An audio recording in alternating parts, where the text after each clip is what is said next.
तो शौनकादि ऋषियों को सूत जी महाराज कथा सुना रहे हैं और कह रहे हैं जब एक बार की देखिए ये जो भागवत जी की कथा है तो 3 स्थान पे हुई है।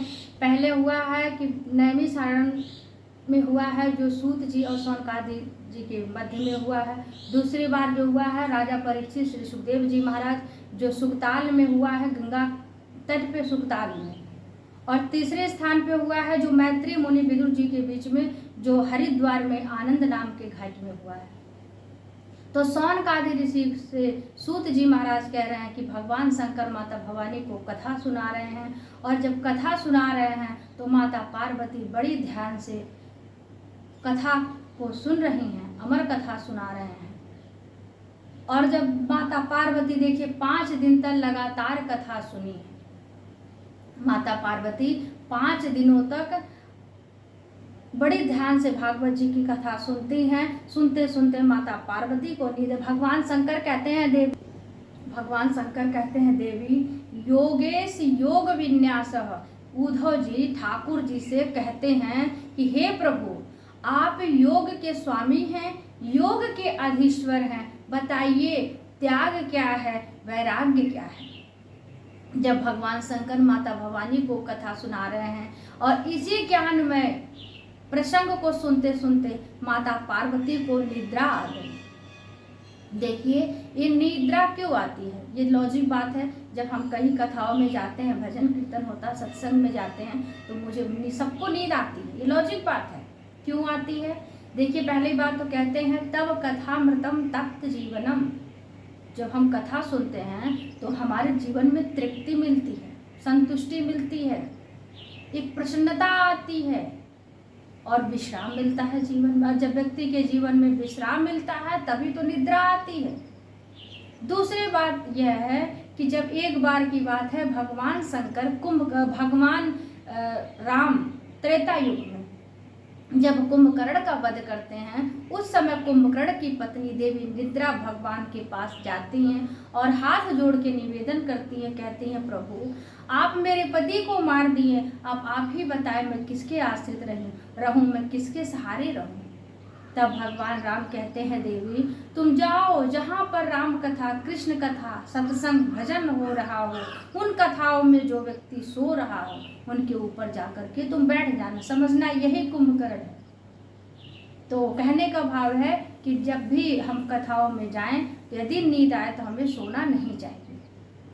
और माता पार्वती जब इस तरह से भगवान कथा सुनते सुनते माता जगदम्बा सो गई और उस गुफा में एक पक्षी का, एक तोते का बच्चा था, पक्षी था।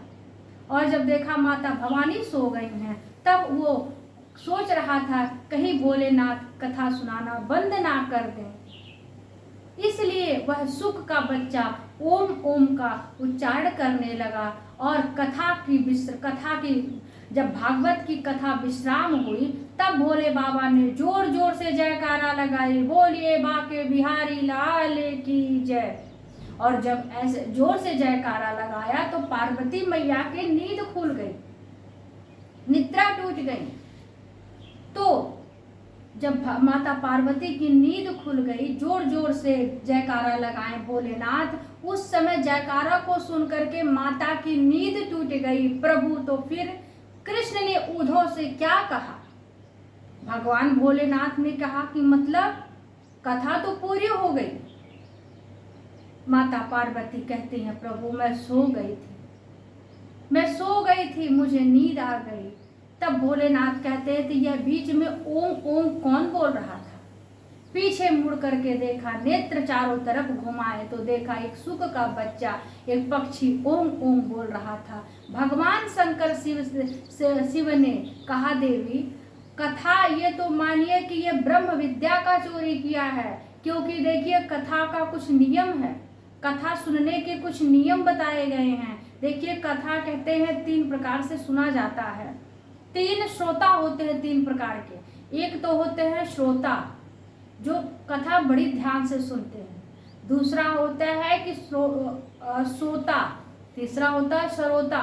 श्रोता का अर्थ होता है, आप सब लोग जानते हैं, श्रोता सिर्फ दही काटने का ही कार्य करता है। इस प्रकार से कुछ व्यक्ति ऐसे हैं जो कथाओं में सिर्फ और सिर्फ कमियां निकालते हैं। ये कमी है, अरे भैया जिंदगी भर तो हर काम में, जीवन भर आप हर एक प्रत्येक कार्य में आप कमियां निकालते हैं दुनिया के कार्य में।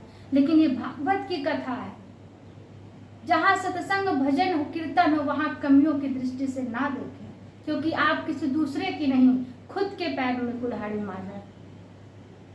कि मतलब कहने का भाव है कि आप कहीं भी जाए कथा बड़ी ध्यान से सुने, क्योंकि कोई भी वक्ता कहेगा तो सिर्फ भागवत से, गीता से, रामायण से ही कथा कहेगा, अपने मन से कोई बातें नहीं बोलेगा।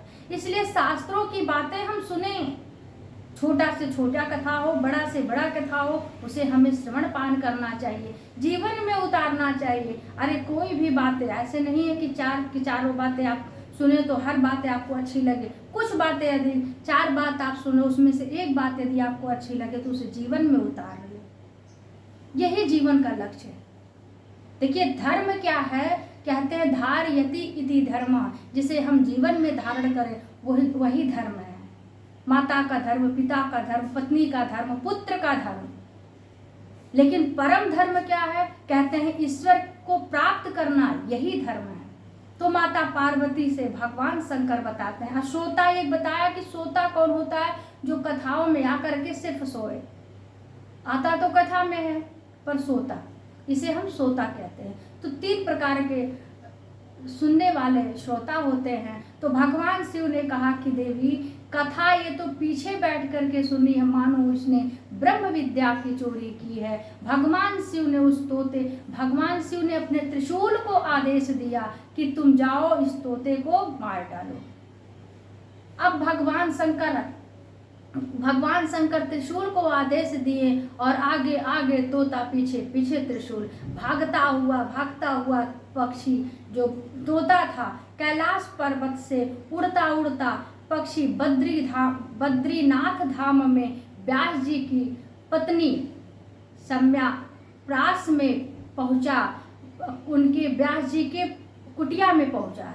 कहते हैं सम्या प्रास में पहुंचा और वहां पर व्यास जी की पत्नी बिटिका देवी छत पर बैठ करके खड़ी होकर के अपने केसों को सुखा रही थी, और सुखाते सुखाते और कह रही थी कि स्वामी, अपने पति से, व्यास जी महाराज से कहती हैं, स्वामी देखिए बुढ़ापा आ गया है, अभी तक कोई बेटा नहीं हुआ है। इतना कहते कहते बिटिका देवी को नींद आ जाती है और जम्हाई आ जाता है, और जम्हाई आ जाता उसी समय वो तोता जाता है माता बिटिका देवी के गर्भ में, एक वायु के रूप में, एक पक्षी, एक हवा के रूप में जाता है, मुख के रास्ते पेट में समा जाता है।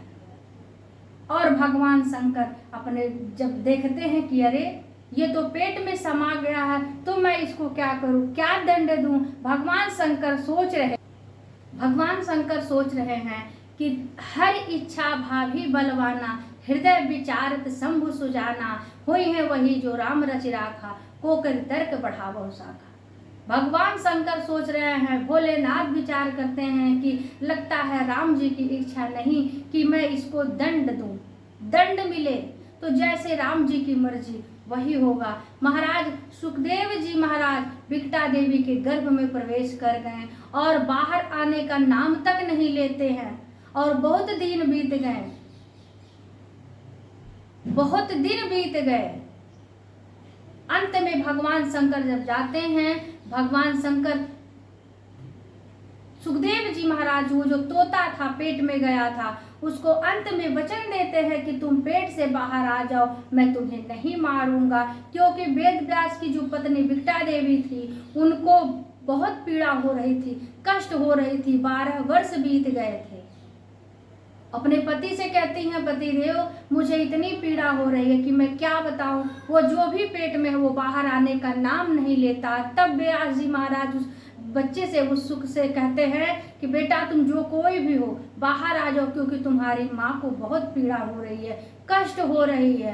अंत में भगवान भोलेनाथ वचन देते हैं कि हे तोता तुम पेट से बाहर आ जाओ, मैं तुम्हें नहीं मारूंगा। और जब इस तरह से वचन देते हैं, तब श्री सुखदेव जी महाराज पेट से बाहर आते हैं, और आते ही जंगल की ओर जाना प्रारंभ करते हैं। तो इस तरह से श्री सुखदेव जी महाराज के जन्म की कथा भागवत जी में आती है।